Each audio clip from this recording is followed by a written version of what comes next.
아닌 한국 GM이 왜 이렇게 됐는지 자율주행차 완전 완전 자율주행. 승인만 떨어지면 우린 달릴 수 있어. 그럼 불법을 한 거네요? 넌 자율주행차 만들 거라 그랬니? 난 만들었다. 우버가 나를 불러주지 않으면 로보택시는 깡통이에요. 전 세계 공유 차량 플랫폼의 주인은 소프트뱅크란 얘기잖아요, 그러면. 우버의 최대 주주는 손정입니다. 이런 시장에서 GM은 살고 있는 거예요. GM이 운전대도 없는 자율주행 로보택시를 만들었고 이건 예. 이제 달리기만 하는 승인만 나면 얘는 바로 달리는 거고 예. 그리고 차량 공유 서비스 때문에 그런 필요성을 느꼈다는 것도 알겠고요. 차량 공유 서비스는 대부분 손정희가 들고 있다는 것도 알겠어요. 예. 근데 그게 우리나라 부평 공장과 창원 공장을 줄이고 예. 그리고 군산 공장까지 폐쇄한 이유랑은 어떻게 연결되는 거예요? 딱 얘기를 들어봐도 돈이 많이 들 것 같지 않아요? 차량 공유 플랫폼에다 엄청나게 돈을 집어넣어서 거기 끼지 않으면 죽잖아요. 네네. 그러니까 돈을 막 때려 박아서 거기 끼는 거예요. 네. 그리고 자율주행차 만든다고 이제 크루즈 오토메이션이라든지 뭐 이렇게 라이다 회사도 인수하고 센서 회사도 인수하고 근데 돈이 너무 많이 들어온 거예요. 네네. 그래갖고 GM에서 이제 메리바라 회장이 얘기했던 그 우리가 이제 이걸 어떻게 하겠다라는 전략을 IR을 했는데 자료 보시면은 이거 잘해보겠다라는 데가 있고 여기 줄이겠다라는 게 있어요. 투자 늘려보겠다와 여기 비용 줄이겠다 이거죠? 예, 예. 네. 근데 여기서 우리는 줄이는 쪽이니까 네네. 줄이는 쪽을 보면은 저수익 시장, 네. 저수익 네. 시장을 줄이겠다는 게 네. 있고 두 번째는 잘 안 팔리는 세그먼트를 안 하겠다라는 네네. 게 있어요. 네. 그럼 첫 번째 거부터 볼게요. 저수익 시장을 줄이겠다라고 얘기하면서 거기에 언급된 나라가 나라별로 이렇게 찍는데 진하게 표시된 부분들이에요. 네. 러시아, 유럽, 브라질, 뭐 호주? 태국, 호주 이런데요. 네네. 공통점은 인건비 비싸고 아니요 GM이 다 철수한 국가들. 괜한 국가들. 네. 예. 그리고 또 하나의 공통점은 한국 GM이 수출을 하던 국가들이라는 거예요. 그러니까 유럽에 우리나라에서 만들어서 그 자동차를 팔았었는데 그쵸. 유럽 시장 철수했어요. 그럼 우리 못 팔아요. 만들어도 못 팔아. 네, 그러니까 일단 우리나라에서 주문량이 적게 들어와요. 예. 적게 만들어 이렇게 판매처가 했던 거. 없는 거죠? 판매처가 없어진 거예요. 그래갖고 한국 GM의 매출은 2013년 18조 원에서 지난해 10조까지 떨어졌습니다. 그 말은 네. 그 8조 원만큼을 글로벌 GM이 한국 GM한테 이제 우리 유럽에서 안 팔 거니까 러시아에서 안 팔 거니까 브라질에서 안 팔 거니까 그만큼 물량 8조 원 물량 만들지 마세요라고 말하자면 지령을 떨어뜨렸다는 거죠. 그렇죠. 이제 살 사람이 없어진 살 거예요. 사람 없어요. 이제 만들지 말아요라고 하면서 줄였다는 거죠. GM. 근데 매출이 그렇게가 많이 떨어졌는데 네네. 들어가는 비용은 사실 많이 안 똑같죠. 줄잖아요. 네, 그렇죠. 그 공장 늘면 사람들 다 늘었지. 그대로 있고. 네. 그러니까 이게 적자가 날 수밖에 없는 구조가 되는 거예요. 그 원가율이 어마어마하게 올라가고. 네네. 그리고서 이제 두 번째 그 세그먼트 얘기했던 거 쇠퇴하는 세그먼트를 줄이겠다. 쇠퇴하는 세그먼트가 뭐냐면은 세단이에요. 소형 세단. 예. 근데 그 비중이 이전까지는 한 6대4 정도로 이렇게 그 세단이 더 많이 팔렸어요. SUV보다. 네네. 근데 작년에 미국 시장에서는 7대3으로 역전이 됐습니다. SUV가 7. 예. 네네. 세단은 그냥 거의 안 팔린다고 보면 되는 거예요. 근데 한국 GM이 제일 잘 파는 차. 크루즈 아베오 스파크. 세단. 예. 그러면은 당연히 어떻게 해야 되겠어요? 이거 딴 거 만들어야 되겠죠? 이거 네. 굉장히 의미 있게 봐야 되는 게 세그먼트 같은 경우에는 그 아까 세단이 잘 안 팔리고 SUV가 잘 팔린다 그랬었잖아요. 예. 이거 보면 그 여러 가지 뭐 글로벌한 이런 사람들의 라이프 스타일도 봐야 되겠지만 유가랑 굉장히 연관이 깊어요. 이게 아마 거의 유가가 급락을 하기부터 SUV가 확 뜨기 시작한 게 SUV들이 대부분 연비들이 안 좋아요. 왜냐하면 네. 강한 힘을 내고 오프로드를 달려야 되기 때문에. 그리고 세단은 승차감 그리고 SUV보다 더 가볍고 이렇기 네네. 때문에 연비 부담이 SUV보다 적단 말이에요. 그러니까 고유가 시대에는 상대적으로 세단이 많이 팔려요. 그리고 우리는 지금까지 계속 고유가 시대만 살아왔었어요. 네네. 예. 뭐 예전에 20-30불 배럴당 20-30불 했었을 때 그때 물가로서는 굉장히 고유가였었던 거예요. 그래서 쭉 고유가에 살았기 때문에 세단의 비중이 계속 높았을 수밖에 없고 네. SUV는 약간 외적인 비싸요. 사람들이 네, 타는 네, 차, 네, 네. 뭐 이런 인식이 강했는데 이제 좀 바뀌고 있잖아요. 뭐 라이프 밸런스도 찾고 뭐 이러다 보니까 이제 뭐 다 이게 밖으로 나가고 엔진 효율이 좋아져가지고 맞아요. 옛날보다 디젤. 연비가 되게 좋아졌어요. 그렇기 때문에 그냥 SUV를 많이 선호하게 되는 거죠. 그렇죠. 그러면은 이제 두 가지 건이 있었잖아요. 네. 하나는 매출처가 줄었다. 네. 그러면 어떻게 해야 되죠? 비용을 줄여야죠. 비용을 줄여야죠. 구조조정을 해야 돼요. 그 한국 GM의 전체 공장 생산량이 풀캐파로 하면 91만 대 정도로 생산을 할 수가 있어요. 네네. 근데 GM은 50만 대를 생산하는 정도 수준으로 낮추기로 했어요. 나머지 40만 대를 그러면은 없앤다는. 반을 네. 포기한 거죠. 거의. 군산 공장이 한 26만 대 정도 생산을 하거든요. 네네. 그럼 그거를 없애면 65만 대가 되죠. 네네. 그리고 나머지 거에서 한 15만 대 정도를 더 줄여야 되는 상황이 되는 거예요. 네. 그리고 지금 이제 비용이 많이 들어가는 구조가 돼 있고 앞으로도 매출이 늘어날 가능성이 없습니다. 네. 왜냐하면 저수익 시장을 이미 폐쇄를 했기 때문에 거기서 추가로 더 늘어날 가능성은 없어요. 줄어들 가능성이 더 크죠. 예. 잠깐만. 네. 90만 대를 풀로 다 돌리진 않았었겠지만 지금까지도 저는 한 절반 정도로 생산량을 줄인다고 하니까 그럼 구조조정도 인건비가 대부분일 테니까요. 그러면 인건비도 절반 정도 줄이면 좀 해결이 되지 않을까라는 생각이 들었었는데 방금 얘기한 거 들어보니까 그 풀로 가동하진 않았었지만 그래도 원래 가동했던 것만큼 했을 때도 적자였잖아요. 아, 그게 어떤 거냐면은 네. 풀로 가동을 하지 않았으니까 출근을 안 했겠죠. 네네. 출근을 하지 않아도 인건비의 80%는 줘야 됩니다. 저는 그러니까 인건비가 얼마나 더 깎이게 될 것인가에 풀로 대한 돌렸을 때는 흑자를 냈었어요. 그때 한참 그쵸? 잘 나갔을 때는 한국 GM이 GM을 먹여 살렸었어요. 네네. 그래서 뭐 풀로 돌리고 안 돌리고 이거와 상관없이 그건 그냥 상관없이. 시장이 한국 GM이 잘하던 시장이 다 죽었기 때문에 생산량을 줄였고 생산량이 줄어서 매출이 줄었는데 나가는 돈이 많으니 네네. 나가는 돈은 거의 80% 수준이니 뭐 당연히 적자가 날 수밖에 없느니 이제 비용을 줄인다라는 얘기가 되는 알겠습니다. 거죠. 계속 그래서 이야기 생산 캐파를 줄인다는 거는 거기에 들어가는 사람도 줄이고 설비도 네네. 줄이고 부품도 줄이고 막 이렇게 되는 거잖아요. 네네. 그 중에 하나가 군산 공장 폐쇄인 거예요. 그리고 지금 진행하고 있는 게 임금 교섭인데 네. 임금 교섭을 통해서 뭘 하려고 그러냐면 거기서 제가 취재했을 때는 한 5천억 정도 줄이려고 그러는데 군산 공장이 한 2천억 정도가 준다. 네네. 나머지 3천억은 기존에 있는 직원들의 인건비를 깎아서 벌충을 하겠다. 거기가 이제 부평 창원 공장. 예, 그러면은 이제 똔똔이 되는 네네. 상황이 되는 거죠. 이렇게 하고 있는 거예요. 아까 네. 그 저수익 시장을 줄인다는 얘기가. 네네. 두 번째, 그 세그먼트가 별로다. 그럼 어떻게 해야 되죠? 차를 바꿔줘야 되죠. 네. 그걸 위해서 부평 공장과 창원 공장에다가 부평에는 트랙스, 네. 소형 SUV 트랙스 굉장히 잘 팔려요. 네. 이거의 후속 모델을 배정하고 네. 창원 공장에는 스파크가 네. 이제 잘 안 팔린단 말이에요. 네. 그러면 이게 단종이 되면 그 다음에 CUV, 세단하고 SUV를 조합한 CUV를 배정하겠다는 거예요. 소형 SUV 정도 생각하면 돼요. 좀 조금 달라요. 예, 예. 조금 모양은 다른데 아무튼. 어쨌든 이제 그런 네네. 비슷하게 생긴 그런 애들이에요. 네네. 그러면은 이제 낮은 SUV. 그래요. 그러니까 이제 거기에 우리가 신차를 배정해 갖고 이제 더 이상 그 차를 안 만들고 네. 새로운 차를 만들어야 될 거 아니에요. 잘 네. 안 팔리는 차였으니까.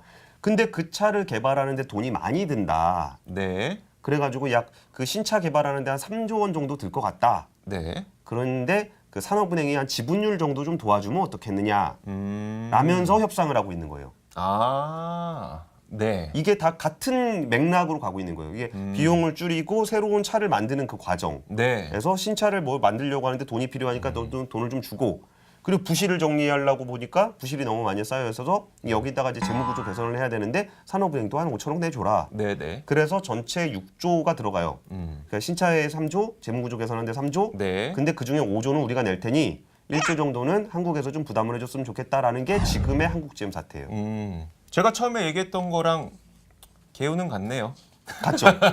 근데 개요는 같으나. 한참 보면은 그 결론이 제가 왜 발가락이라 그랬는지 알겠죠. 네. 거기서 지금 정부하고 밀당하고 있는 부분은 몸통을 타고 들어와서 여기 신차로 개량을 하면서 시장 규모에 맞게 사이즈를 줄여가는 게 다리 정도 된다면 네네. 거기서 내려간 발가락이 지금의 협상이라는 거죠. 그렇죠. 저 여기 협상에서 한 몇 가지 더 말씀을 드리면 네. 그 GM에서 내건 게 두 개죠. 그 비용 부담이 있고 하나는 외투 지역 선정을 좀 해달라라는 거예요. 그 네 가지 중에 네. 두 가지가 재무구조 개선, 한 가지가 신규 배정 그리고 외자 유치가 네. 있었어요. 그 외투 지역을 선정을 해달라는 것도 굉장히 중요한 것 중에 하나거든요. 왜냐하면 부평이랑 창원은 외투 지역이 아니에요. 그냥 국내 산다인데 거기를 이제 외국인 투자 지역으로 해달라는 건데 거의 불가능한 요구를 하고 있는 거예요. 사실상. 예. 왜냐하면 외투 지역 외국인 투자 지역이잖아요. 네네. 그러면 외국인이 많아야 돼요. 근데 거기 외국 기업이 거의 없어요. 그렇죠. 그리고 만약에 거기를 외국인 투자 지역으로 했다. 네. 손 치더라도 굉장히 어려운 문제를 우리나라는 직면하게 돼요. GM 하나 살리겠다고 EU랑 등을 질 수가 없거든요. 왜냐하면 이런 그때 저희 방송에서 했었잖아요. 1월 달에 네. EU 조세 회피처. 네네. 그때 조세 회피처 탈출하면서 했었던 약속이 하나 있어요.